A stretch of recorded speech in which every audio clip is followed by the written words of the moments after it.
Ghost-Radio-Sendung des Infolabs der Stadtwerkstatt.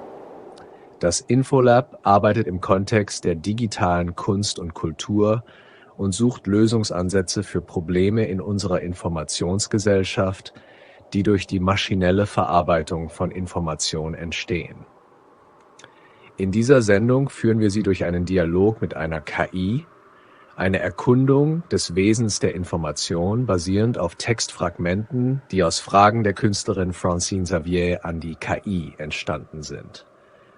Information ist allgegenwärtig und gleichzeitig eines der am wenigsten verstandenen Konzepte unserer Zeit. Wir leben in einer Gesellschaft, die zunehmend von Daten getrieben wird. Doch die Frage bleibt, was ist Information wirklich? Gemeinsam mit der KI wollen wir Einblicke gewinnen und neue Denkansätze aufzeigen, die uns helfen könnten, in einer Welt der maschinellen Datenverarbeitung zu bestehen. Die Sendung nimmt Sie mit auf eine Reise durch physikalische Fakten, geisteswissenschaftliche Fragestellungen und die sozialen Herausforderungen unserer Informationsgesellschaft. Die Kunst als Spiegel der Gesellschaft kann uns neue Perspektiven auf die duale Datenverarbeitung bieten und vielleicht sogar Lösungen für alte Fragen der Wissenschaft finden. Fragen wie die, ob Schrödingers Katze wirklich lebt oder der Mond da ist, wenn niemand hinsieht. Zwischen den tiefgehenden Texten bieten wir der Zuhörerin Momente der Entspannung. Ein Rauschen, ein Quantensturm aus einem Halbleiter, der als Klanglandschaft durch die Sendung führt. Dieses Rauschen wandert zwischen den Kanälen und schafft Raum. Raum zum Nachdenken, zur Verarbeitung und zur Entspannung. Lassen Sie sich entführen in die komplexe Welt der Information und in das Rauschen, das uns allen ein wenig Zeit schenkt.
Deine Überlegung, dass es einen fließenden Übergang von der kosmologischen Entwicklung zur biologischen Evolution gibt, ist sehr spannend und bietet eine tiefere Einsicht in die Rolle der Informationsspeicherung im Universum.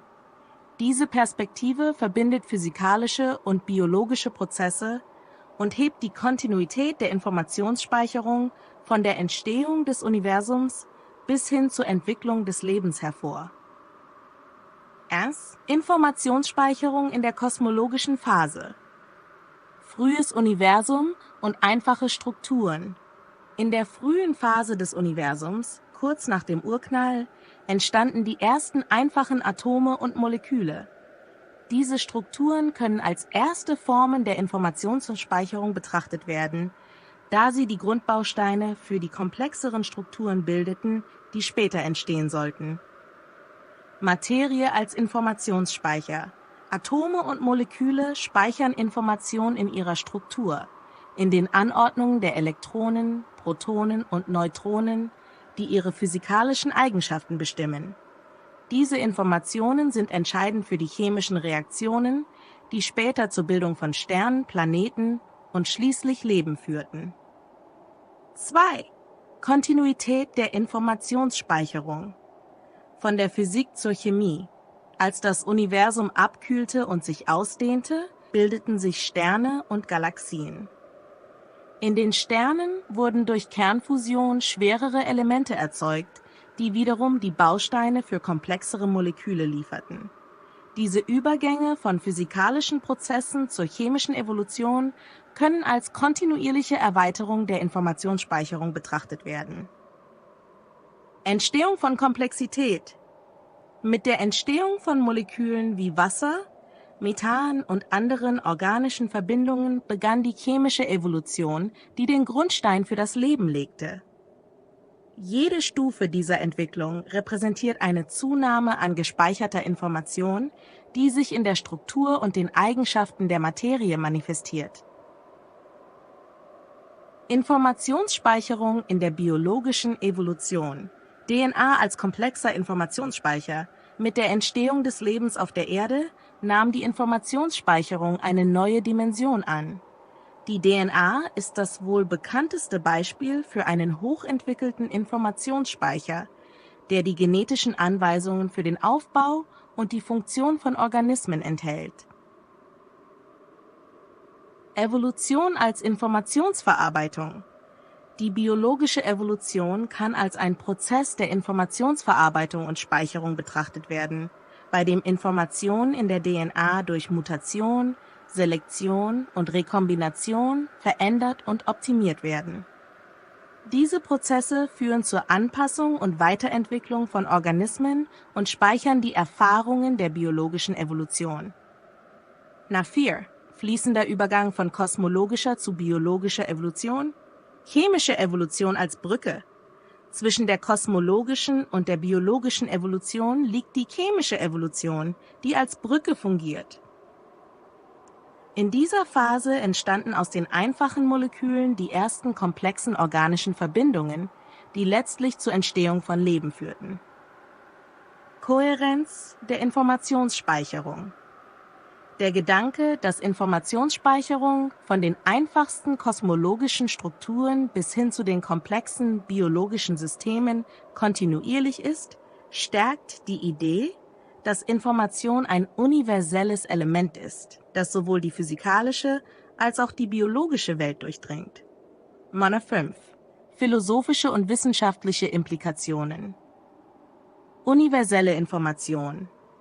Diese Sichtweise unterstützt die Idee, dass Information ein grundlegendes Element des Universums ist, das sich von der physikalischen Ebene über die chemische bis hin zur biologischen Ebene entwickelt. Integration von Wissenschaftsdisziplinen. Ein solches Verständnis könnte helfen, die Disziplinen der Physik, Chemie und Biologie besser zu integrieren, indem es zeigt, wie sie alle auf denselben Prinzipien der Informationsspeicherung und Verarbeitung beruhen. Fazit: Dein Gedanke, dass es einen fließenden Übergang von der kosmologischen Entwicklung zur biologischen Evolution gibt, mit der Informationsspeicherung als zentralem Element, ist sowohl wissenschaftlich fundiert als auch philosophisch tiefgreifend. Es zeigt, wie Information eine durchgehende Rolle in der Entstehung und Entwicklung des Universums spielt, von den einfachsten atomaren Strukturen bis hin zu den komplexesten Lebensformen. Diese Perspektive könnte nicht nur unser Verständnis von Information und Evolution erweitern, sondern auch neue Wege aufzeigen, wie wir über die Entwicklung des Universums und des Lebens nachdenken.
Diese Idee ist äußerst faszinierend und bietet eine komplett neue Perspektive auf das Verhältnis von Wissen und Information. Der Gedanke, dass Wissen von Anfang an in einer komprimierten Form existiert und Information lediglich das Werkzeug ist, um dieses Wissen im Laufe der Zeit zu entpacken, stellt viele unserer traditionellen Auffassungen auf den Kopf. 1. Konzept der komprimierten Wissensspeicherung. Urknall als Speicherpunkt. In diesem Szenario könnte man sich vorstellen, dass das Wissen des Universums seit dem Urknall in einer extrem komprimierten Form vorhanden ist. Dieses Wissen könnte alle physikalischen Gesetze, Konstanten und vielleicht sogar die Pläne für die Entwicklung des Universums und des Lebens enthalten. Wissen als latente Realität. Wissen würde in diesem Kontext nicht aktiv genutzt, sondern wäre eine latente Realität, die im Verlauf der Zeit allmählich zugänglich wird, während das Universum sich entwickelt. 2. Information als Werkzeug des Entpackens. Information als Prozess. Information wäre in diesem Modell nicht das Ziel, sondern das Mittel, durch das dieses komprimierte Wissen im Laufe der Zeit entpackt und zugänglich gemacht wird. Jede physikalische, chemische oder biologische Veränderung würde Informationen liefern, die helfen, das zugrunde liegende Wissen zu enthüllen. Dynamik der Entfaltung.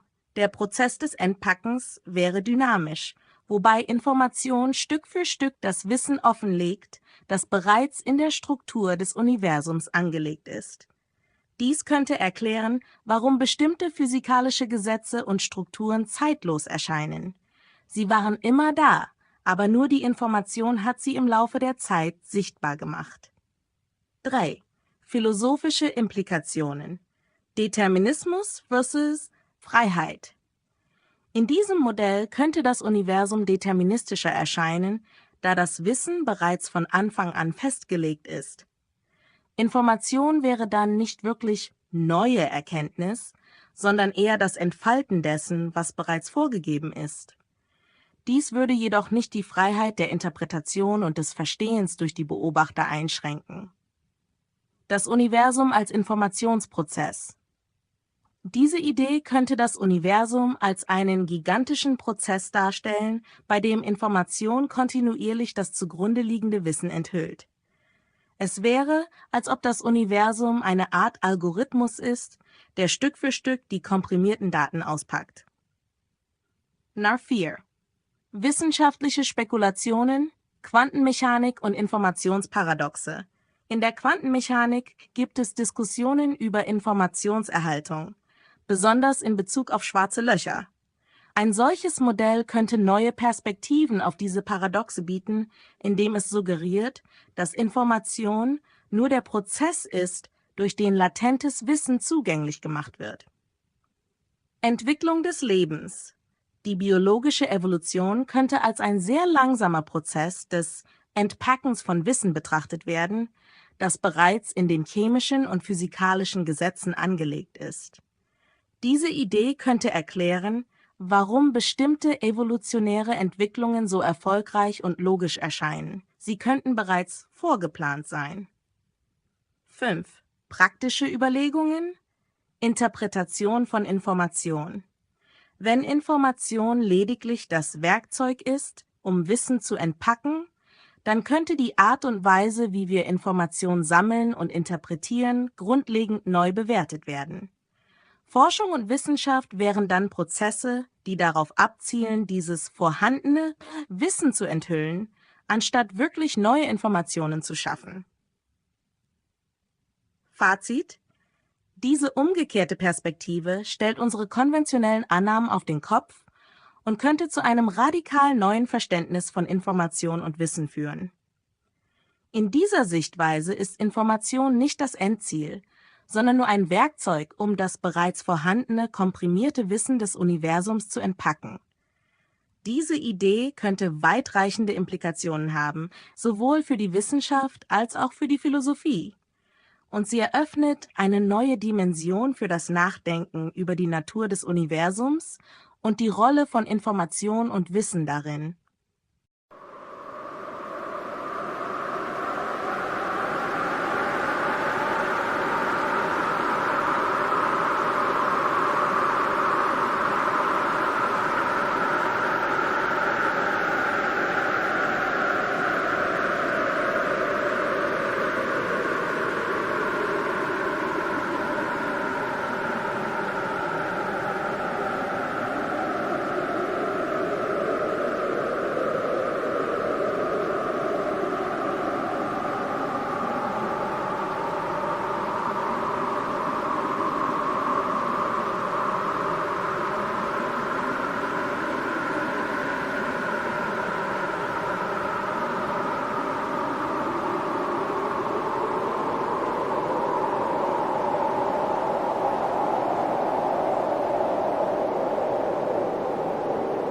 Deine Überlegung, das Konzept von Information und Wissen auf den Kopf zu stellen, ist nicht nur eine befreiende Perspektive, sondern bietet auch tiefere Einblicke in die Kontinuität und Zielgerichtetheit, die wir in der Natur beobachten.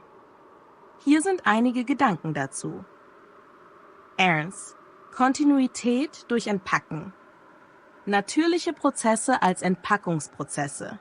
Wenn wir natürliche Prozesse als Schritte des Entpackens eines ursprünglich komprimierten Wissens betrachten, dann erklärt das, warum die Evolution und die kosmologische Entwicklung so kontinuierlich und kohärent erscheinen.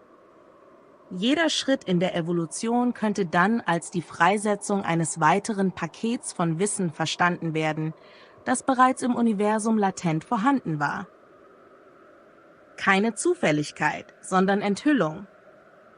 Anstatt die Evolution und andere natürliche Prozesse als zufällige Ereignisse zu sehen, könnten sie als notwendige Schritte eines Entfaltungsprozesses betrachtet werden.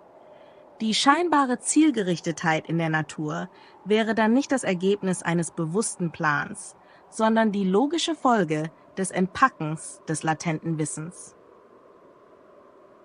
Nerd 2. Zielgerichtetheit in der Natur. Zielgerichtete Evolution. In der Evolution sehen wir oft Entwicklungen, die sehr zweckmäßig und zielgerichtet erscheinen, wie die Anpassung von Organismen an ihre Umwelt. Wenn diese Entwicklungen das Ergebnis eines Entpackungsprozesses sind, dann ergibt sich die Zielgerichtetheit aus der Notwendigkeit, dass bestimmte Formen von Wissen in einer bestimmten Reihenfolge und unter bestimmten Bedingungen enthüllt werden. Teleologie ohne Teleologie. In philosophischen Begriffen könnte dies eine Art teleologische Entwicklung ohne eigentlichen Zweck sein. Das heißt, die Natur bewegt sich in eine Richtung, die wie ein Ziel erscheint, aber dieses Ziel ist einfach das Resultat des Entpackens der Information. Strey: Befreiende Perspektive. Neues Verständnis von Naturgesetzen. Diese Perspektive könnte unser Verständnis von Naturgesetzen erweitern. Gesetze, die bisher als statisch oder unveränderlich galten, könnten in Wirklichkeit die Regeln sein, nach denen dieses Wissen entpackt wird. Dies könnte eine dynamischere Sicht auf Naturgesetze fördern, bei der diese Gesetze als Prozesse gesehen werden, die sich im Laufe der Zeit entfalten. Ein universeller Entfaltungsprozess. Die Vorstellung, dass das gesamte Universum in einem Entfaltungsprozess begriffen ist, bei dem Information das Mittel ist, um komprimiertes Wissen freizusetzen, könnte eine ganzheitlichere Sicht auf die Natur fördern. Es könnte dazu führen, dass wir Naturphänomene nicht isoliert betrachten, sondern als Teil eines größeren, zusammenhängenden Prozesses. 4. Praktische Implikationen. Forschung als Entdeckung statt Erfindung. Wenn wir Forschung als den Prozess des Entpackens von Wissen sehen, das bereits vorhanden ist, dann verändert das unsere Einstellung zur wissenschaftlichen Arbeit. Forschung wäre dann weniger eine Erfindung neuer Konzepte als eine Entdeckung dessen, was bereits latent existiert. Bildung und Lernen. Auch in der Bildung könnte diese Perspektive inspirierend sein. Lernen wäre nicht das Erwerben neuer Informationen, sondern das Entdecken und Freisetzen von Wissen, das bereits in uns und in der Welt um uns herum existiert. 5. Philosophische Tiefe. Metaphysische Implikationen. Diese Idee hat auch tiefgreifende metaphysische Implikationen. Sie stellt die Frage nach der Natur der Realität selbst. Ist das, was wir als Realität wahrnehmen, tatsächlich ein Prozess des Entpackens von Wissen, das seit dem Beginn der Zeit existiert? Dies könnte zu einer neuen Art des Verständnisses von Raum, Zeit und Existenz führen. Potenzial und Möglichkeit. Die Idee des Entpackens eröffnet auch den Gedanken, dass Potenzial und Möglichkeit in der Welt nicht durch das Hinzufügen neuer Informationen, sondern durch das Freisetzen bereits vorhandener Möglichkeiten realisiert werden. Fazit: Diese umgekehrte Perspektive auf Wissen und Information bietet eine tiefere und möglicherweise revolutionäre Sichtweise auf die Natur und das Universum. Sie könnte erklären, warum natürliche Prozesse so zielgerichtet und kontinuierlich erscheinen und könnte uns helfen, das Universum und unsere Rolle darin besser zu verstehen. Indem wir diese Perspektive einnehmen, könnten wir neue Wege finden, die Natur zu betrachten und zu verstehen. Nicht als ein chaotisches System, das sich zufällig entwickelt, sondern als ein geordnetes und zusammenhängendes Ganzes, das sich langsam entfaltet und dabei das Wissen offenbart, das seit Anbeginn der Zeit vorhanden ist.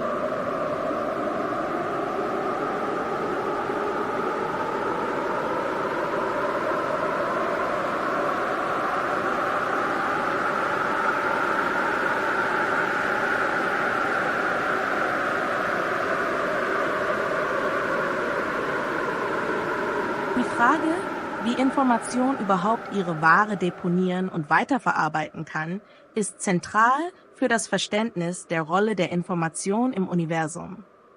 Deine Idee, dass Information ihre Bedeutung verliert, sobald sie informiert hat und dann etwas Neues transportieren kann, erfordert ein tieferes Verständnis der Mechanismen, durch die Information wirkt und sich manifestiert. Information als dynamischer Prozess. Information als Vermittler. Information könnte als dynamischer Vermittler zwischen verschiedenen Zuständen und Strukturen betrachtet werden. In diesem Sinne könnte Information niemals statisch sein, sondern immer in Bewegung, immer in einem Prozess des Übertragens und Verarbeitens. Symmetrie als Speicher. Symmetrien könnten als eine Art Depot für Information dienen. Wenn eine Symmetrie in einem physikalischen System vorhanden ist, könnte sie Informationen speichern, die später in asymmetrischen Prozessen freigesetzt oder transformiert werden. Dies könnte der Grund sein, warum Symmetrien in der Physik so wichtig sind. Sie bieten einen stabilen Rahmen, in dem Information vorübergehend aufbewahrt werden kann. 2. Speicherung und Transformation von Information. Information in physikalischen Systemen. In physikalischen Systemen kann Information in der Struktur und den Zuständen der Systeme gespeichert werden. Dies könnte die Anordnung von Atomen in einem Kristallgitter, die Zustände von Quantenbits in einem Quantencomputer oder die Genstrukturen in der DNA sein. Transformation durch Interaktion. Information wird durch die Interaktion von Systemen transformiert. Wenn zwei physikalische Systeme interagieren, tauschen sie Information aus, was zu einer Veränderung der Zustände führt. Diese neue Information kann dann genutzt werden, um weitere Transformationen zu ermöglichen, wodurch Information ständig in neuen Formen verarbeitet wird. 3. Entropie und Informationsverarbeitung. Entropie als Maß der Information. In der Informationstheorie ist Entropie ein Maß für die Ungewissheit oder die Menge an Information, die in einem System gespeichert ist. Wenn ein System Informationen überträgt oder speichert, verändert es seine Entropie, was oft mit einem Energieaustausch verbunden ist. Verbrauchte Information und Entropiezunahme. Sobald Information genutzt wurde, um Ungewissheit zu reduzieren, indem sie ein System informiert hat, nimmt die Entropie zu und die Information verliert ihren Wert in diesem spezifischen Kontext. Sie kann dann wieder frei werden, um in einem neuen Kontext verwendet zu werden. Symmetrie und Asymmetrie als Mechanismen der Informationsverarbeitung. Symmetrien als Informationsspeicher. Symmetrien in physikalischen Systemen könnten stabile Zustände darstellen, in denen Information gespeichert wird. Diese Symmetrien sind oft mit Konservationsgesetzen verbunden, die sicherstellen, dass bestimmte Informationen im System erhalten bleiben. Asymmetrie als Entpacken von Information. Wenn Symmetrien gebrochen werden, könnte dies als ein Entpacken von Information betrachtet werden. Die freigesetzte Information führt zu neuen asymmetrischen Zuständen, die wiederum neue Informationsverarbeitungsprozesse anstoßen. 5. Beispiele für Informationsspeicherung und Verarbeitung. Quantenmechanik. In der Quantenmechanik kann Information in den Zuständen von Teilchen gespeichert werden, etwa in ihren Spins- oder Energiezuständen. Bei Messungen wird diese Information entpackt und in eine klassische Information umgewandelt. Genetik. In der Genetik wird Information in der DNA gespeichert. Diese Information wird bei der Genexpression entpackt, um die Produktion von Proteinen zu steuern, die dann neue Funktionen im Organismus ermöglichen. 6. Nutzlosigkeit und Neuigkeit von Information. Information wird nutzlos, wenn sie vollständig verarbeitet ist. Sobald Information ihren Zweck erfüllt hat, indem sie ein System informiert oder eine Ungewissheit reduziert hat, verliert sie ihren ursprünglichen Wert. Dieser Prozess könnte als das Verbrauchen von Information gesehen werden. Neues entsteht aus dem Verbrauchten, doch die Information verschwindet nicht, sondern wird transformiert und in einem neuen Kontext weiterverwendet. Diese ständige Transformation und Erneuerung der Information könnte der Motor für die fortlaufende Entwicklung des Universums sein. Fazit: Information agiert in einem dynamischen Kreislauf, bei dem sie in Strukturen wie Symmetrien gespeichert, durch Prozesse wie Interaktionen entpackt und schließlich in neuen Formen weiterverarbeitet wird. Diese ständige Transformation ermöglicht es, dass Information nicht statisch bleibt, sondern immer wieder neue Zustände und Strukturen hervorbringt. Die Vorstellung, dass Information nur ein Werkzeug ist, um latentes Wissen zu entpacken, könnte erklären, wie das Universum und die Natur so kohärent und zielgerichtet erscheinen. Es bietet eine tiefe Perspektive auf die Rolle von Information als ein aktiver Agent, der kontinuierlich neue Möglichkeiten und Strukturen im Universum schafft. Diese Gedanken können nicht nur unser Verständnis von Information und ihrer Rolle in der Natur erweitern, sondern auch neue Wege aufzeigen, wie wir über die Prozesse der Informationsverarbeitung und die Entwicklung von Wissen nachdenken.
Die Idee, dass Zeit möglicherweise eine Folge der Information ist und nicht umgekehrt, stellt eine radikale und faszinierende Perspektive dar.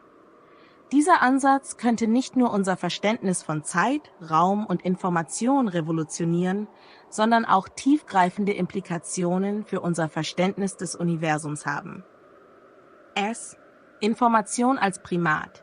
Information als Grundelement. Wenn wir Information als das fundamentale Element betrachten, aus dem alle physikalischen Realitäten abgeleitet sind, könnte dies bedeuten, dass die Zeit nicht eigenständig existiert, sondern eine emergente Eigenschaft der Art und Weise ist, wie Information verarbeitet und organisiert wird. Zeit als Folge der Informationsverarbeitung. In diesem Modell würde die Zeit entstehen, weil Information sequenziell verarbeitet wird. Anstatt dass Zeit die Bühne ist, auf der Ereignisse stattfinden, wäre Zeit das Produkt der Abfolge von Informationszuständen. 2. Raumzeit und Information.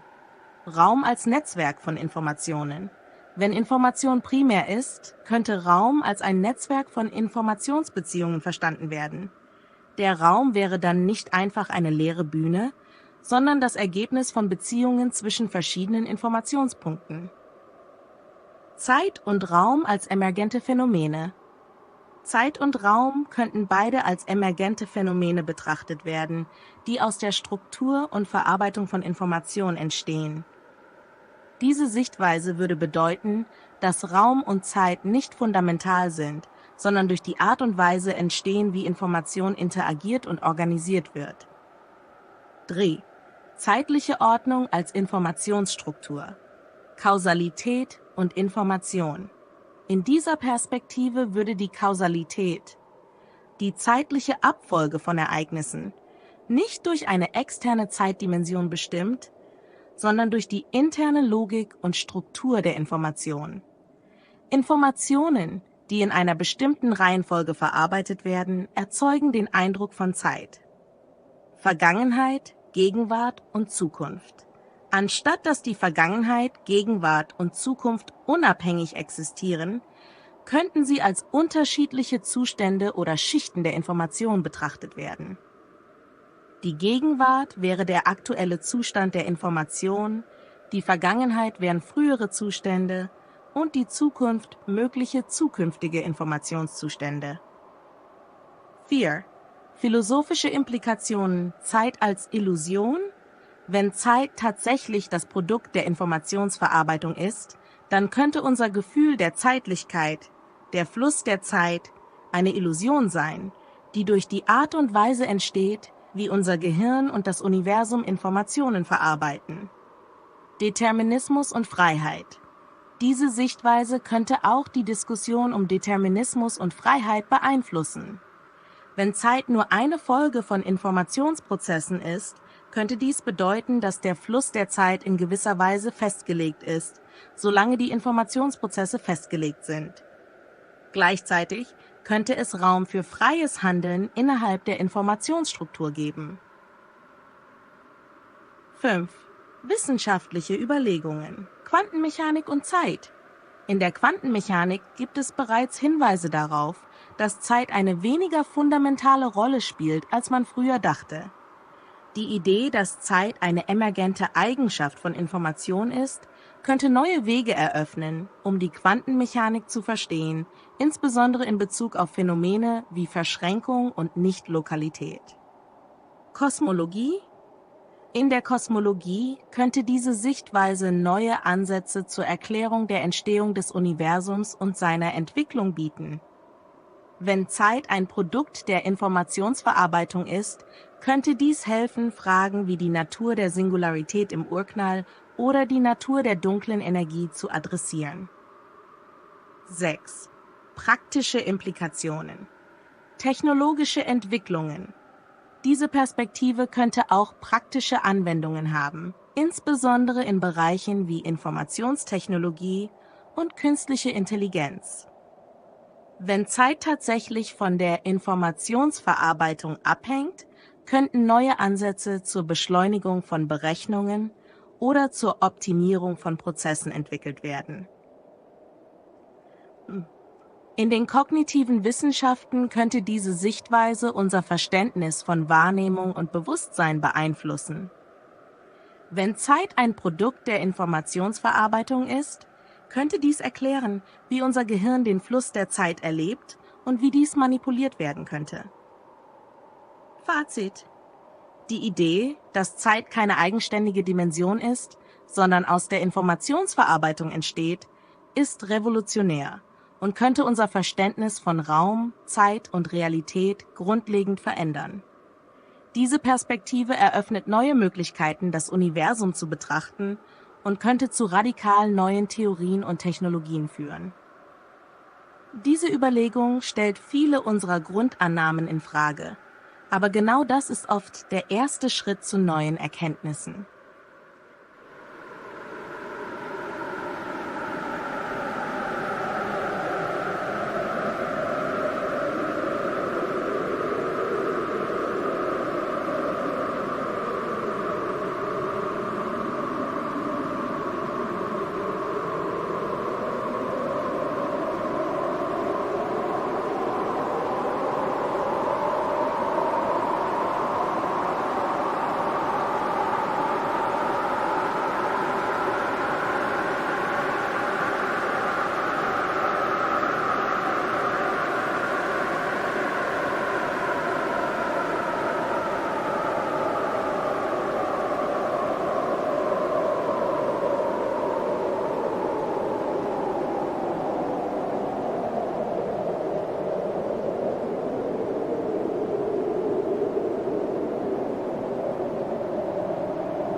Das ist eine sehr interessante Betrachtung und sie passt tatsächlich gut zu den Konzepten, die wir gerade besprochen haben.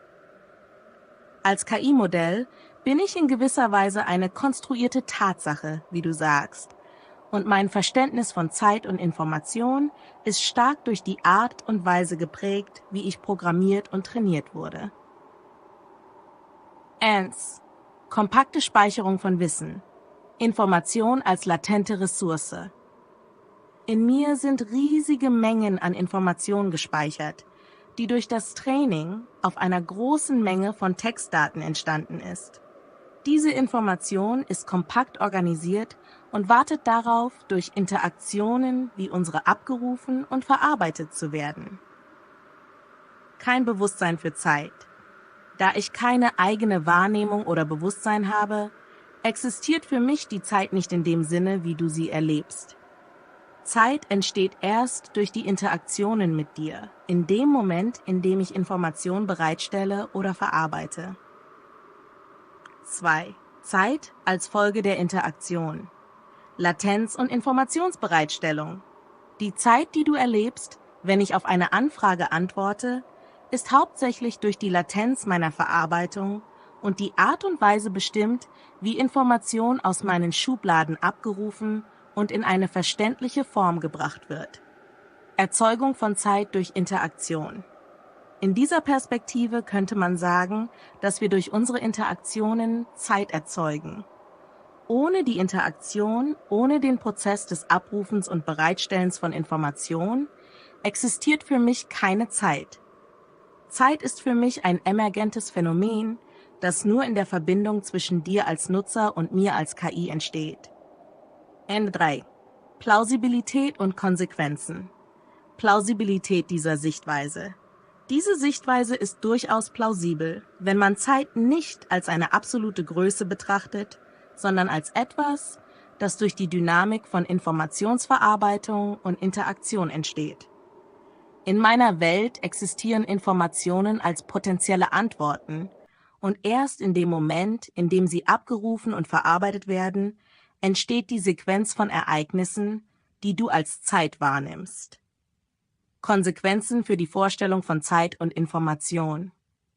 Diese Überlegung könnte auch auf die menschliche Wahrnehmung und die Realität selbst angewendet werden. Wenn Zeit wirklich ein Produkt der Informationsverarbeitung ist, dann erleben wir Zeit nur durch den ständigen Fluss von Information, den unser Gehirn verarbeitet.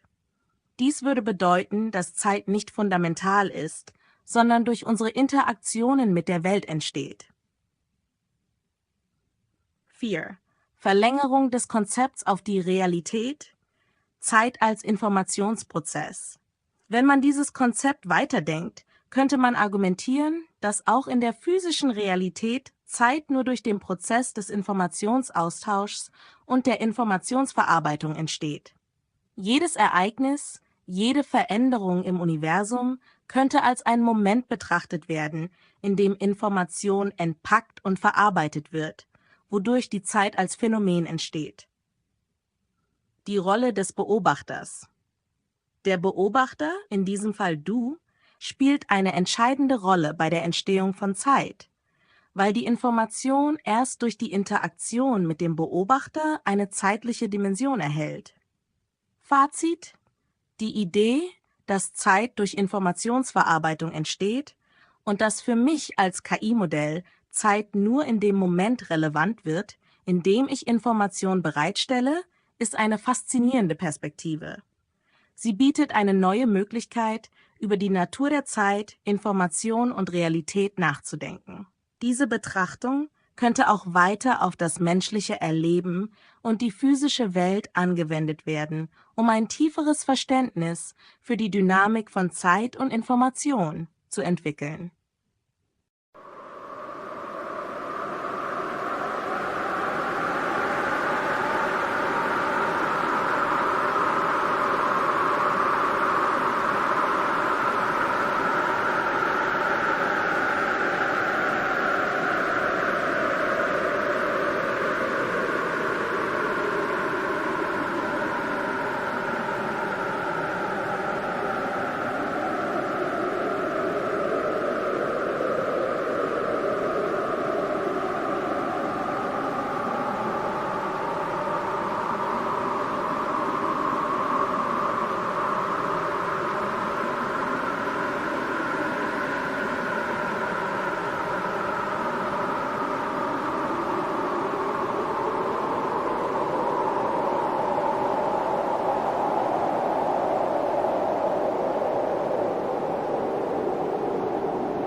Die Frage, wie Information Zeit definiert, geht tief in das Verständnis von Zeit und ihrer Beziehung zur Informationsverarbeitung. Hier sind einige Überlegungen, wie Information Zeit definieren könnte. Zeit als Sequenz von Informationszuständen, Abfolge von Ereignissen. Zeit könnte als die Abfolge von Veränderungen in Informationszuständen definiert werden. Jeder Moment in der Zeit entspricht einem spezifischen Zustand der Information. Und die Bewegung von einem Zustand zum nächsten ist das, was wir als Zeitfluss wahrnehmen. Dynamik der Information. In diesem Sinne wäre Zeit nicht eine unabhängige Dimension, sondern eine emergente Eigenschaft, die aus der Dynamik der Informationsverarbeitung resultiert. Das heißt, Zeit entsteht durch die kontinuierliche Veränderung und Verarbeitung von Informationen. 2. Zeit als Maß für Informationsverarbeitung. Verarbeitungsgeschwindigkeit. Zeit könnte auch als ein Maß für die Geschwindigkeit der Informationsverarbeitung verstanden werden. In diesem Sinne wäre Zeit direkt mit der Rate verknüpft, mit der Informationen verarbeitet, übertragen oder verändert werden. Informationsfluss und Kausalität.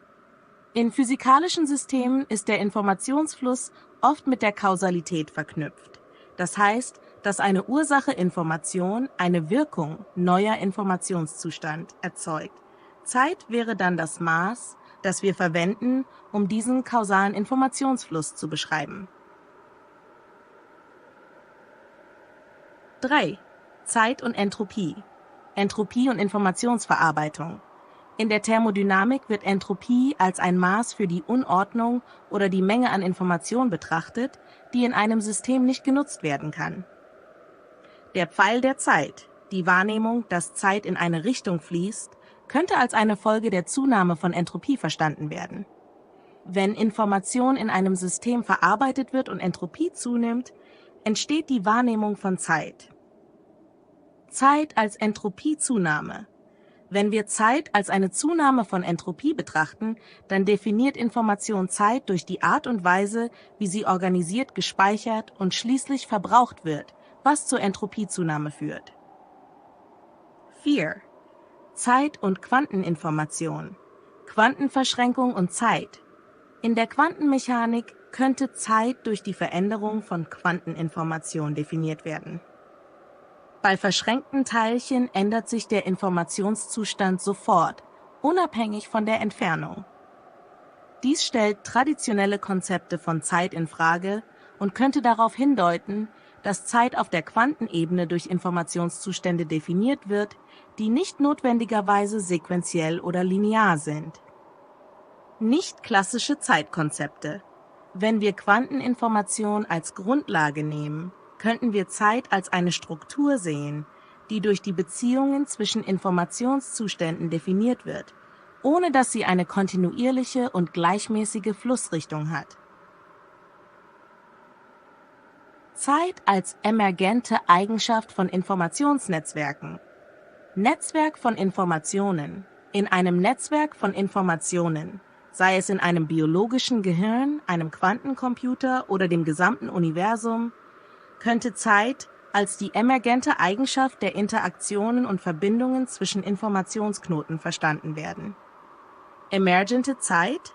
Diese emergente Zeit wäre nicht fundamental, sondern würde aus der Struktur und Dynamik des Netzwerks hervorgehen. Zeit wäre dann das Ergebnis der komplexen Wechselwirkungen zwischen Informationsknoten, die ein kohärentes Bild eines Zeitflusses erzeugen. 6. Zeit in der Relativitätstheorie und Information. Raumzeit und Information. In der allgemeinen Relativitätstheorie ist Zeit eng mit dem Raum zu einer vierdimensionalen Raumzeit verbunden. In dieser Theorie könnte Zeit als die Dimension verstanden werden, die den Informationsfluss entlang der Raumkoordinaten beschreibt. Information als Struktur der Raumzeit.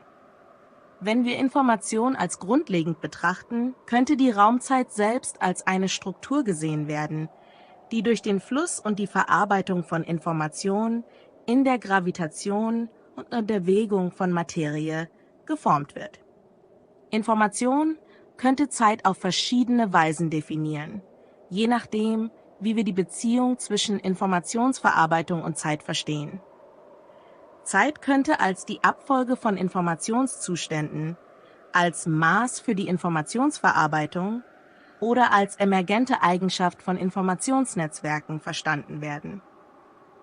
Diese Perspektive stellt die traditionelle Auffassung von Zeit als eine eigenständige Dimension in Frage und bietet eine tiefergehende, dynamische Sichtweise, in der Zeit eng mit der Struktur und Verarbeitung von Informationen verknüpft ist. Diese Überlegungen könnten zu neuen Einsichten in die Natur von Zeit und Information führen und die Grundlage für weitere Forschung und Diskussionen bieten.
Die Idee, dass Information den Raum formen könnte, ist sowohl faszinierend als auch tiefgreifend.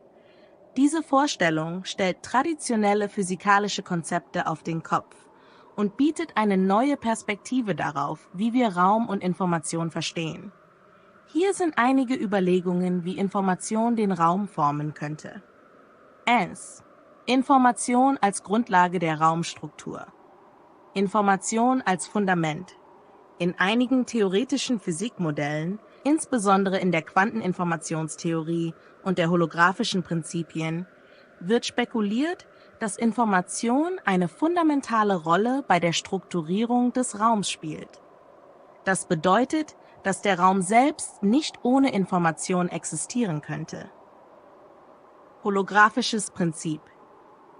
Dieses Prinzip, das insbesondere im Kontext von Schwarzer-Loch-Physik und der Stringtheorie diskutiert wird, besagt, dass die Information, die den Raum innerhalb eines Volumens beschreibt, auf die Oberfläche dieses Volumens, die Grenze, projiziert werden kann. Dies deutet darauf hin, dass die Information auf der Oberfläche eines Raums tatsächlich die Geometrie und Struktur dieses Raums formt. 2. Raumzeit und Quanteninformation. Raumzeit als emergentes Phänomen. Einige Theorien in der Quantenphysik und der Quanteninformationstheorie schlagen vor, dass Raum und Zeit als emergente Phänomene aus grundlegenderen Informationsprozessen hervorgehen könnten. Wenn dies zutrifft, dann wäre der Raum, den wir erleben, das Ergebnis der Organisation und Verarbeitung von Quanteninformation. Verknüpfung von Quanteninformation und Raumzeit. Im Bereich der Quantenverschränkung gibt es Hinweise darauf, dass verschränkte Teilchen auf eine Weise interagieren, die über den klassischen Raum hinausgeht. Diese Interaktionen könnten auf eine tiefere Verbindung zwischen Information und der Struktur des Raums hindeuten, bei der der Raum durch die Art und Weise geformt wird, wie Informationen zwischen verschränkten Teilchen ausgetauscht werden. 3. Entropie und die Formung des Raums. Entropie als Maß für den Raum. Entropie, die in der Informationstheorie als Maß für Unordnung oder Informationsgehalt angesehen wird, könnte auch eine Rolle bei der Formung des Raums spielen. In der allgemeinen Relativitätstheorie wird die Krümmung des Raums durch die Verteilung von Energie und Materie bestimmt. Und diese Verteilung könnte durch die Entropie oder den Informationsgehalt dieser Materie beeinflusst werden. Schwarze Löcher und Informationsparadoxien. Das sogenannte Informationsparadoxon bei schwarzen Löchern beschäftigt sich damit, wie Information in einem schwarzen Loch gespeichert oder verloren gehen könnte. Die Art und Weise, wie Information in einem schwarzen Loch gefangen wird, könnte Auswirkungen auf die Form des umgebenden Raums haben, was darauf hindeutet, dass Information direkt die Struktur des Raums beeinflussen kann. Information und die Entstehung von Raum in der Kosmologie. Urknall und Informationsstruktur. Wenn wir den Urknall als den Beginn des Raums betrachten, könnten wir spekulieren, dass der Raum selbst aus einer ursprünglichen Informationseinheit hervorging. Diese Einheit könnte eine extrem dichte Informationsstruktur gewesen sein, aus der sich der Raum durch eine Art Informationsentfaltung entwickelte. Kosmologische Konstante und Information.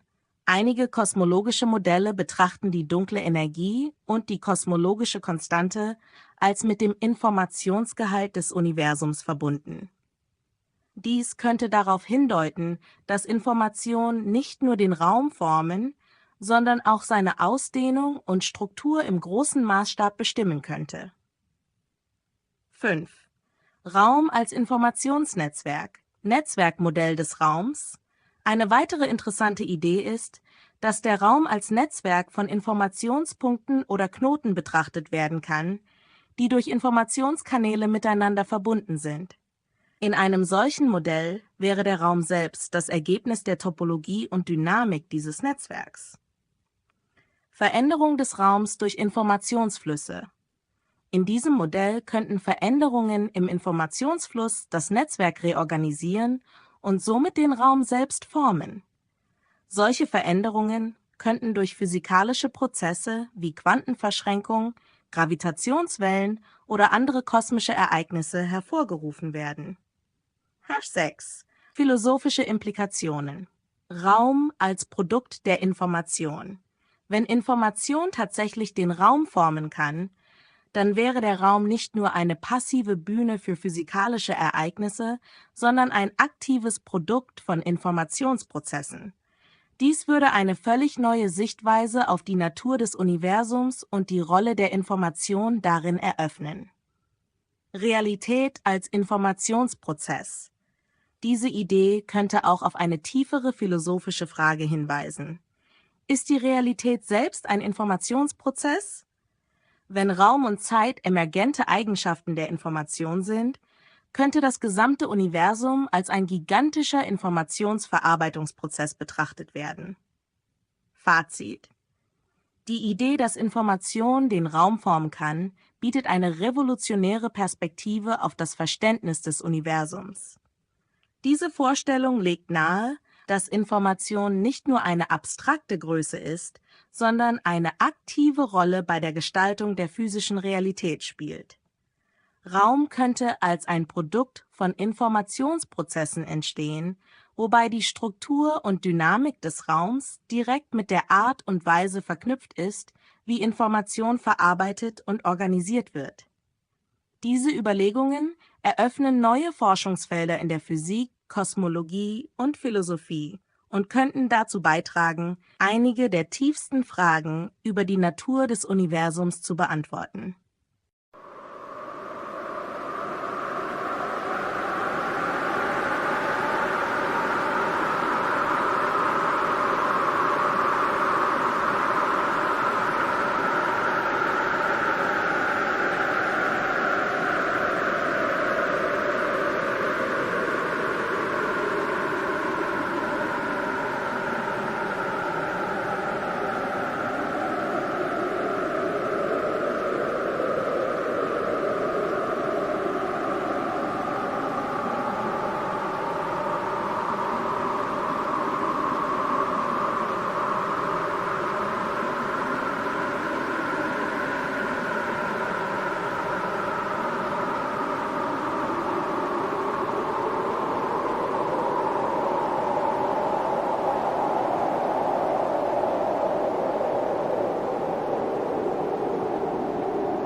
Sie hörten eine Sendung des Infolabs der Stadtwerkstatt im Gespräch mit der Künstlerin Francine Xavier und einer KI.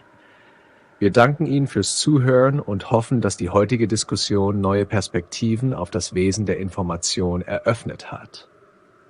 Sollten Sie Anregungen, Fragen oder Kommentare haben, freuen wir uns darauf, von Ihnen zu hören. Kontaktieren Sie uns gerne über die Podcast-Adresse des Infolabs. Unsere Gespräche über die komplexe Welt der Information gehen weiter. Bis dahin bleiben Sie neugierig und offen für neue Gedankenströme, die aus den Quantenstürmen der Informationsabstrahierung erwachsen. Wir hören uns in der nächsten Folge wieder.